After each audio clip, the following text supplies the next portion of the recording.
प्राणों से प्यारे विद्यार्थियों, साथियों, आज हम चर्चा करेंगे गांधी जी के राज्य संबंधी विचार। मोहनदास करमचंद गांधी जी राज्य के आलोचक थे।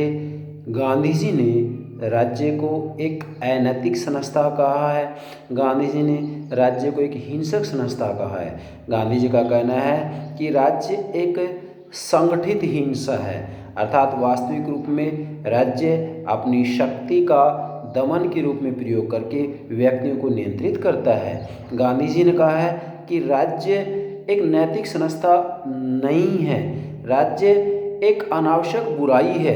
अर्थात मोहनदास करमचंद गांधी जी उपयोगितावादी विचारक जॉन स्टुअर्ट मिल से भी ज़्यादा उग्र थे। अर्थात इन्होंने जे.एस. मिल से भी ज़्यादा उग्र रूप में राज्य की आलोचना की है, क्योंकि जे.एस. मिल कम से कम ये तो कहते हैं कि राज्य एक अनिवार्य बुराई है, जबकि गांधी जी ने राज्य को अनावश्यक बुराई कहा है। अर्थात राज्य एक बुराई भी है और अनावश्यक भी है।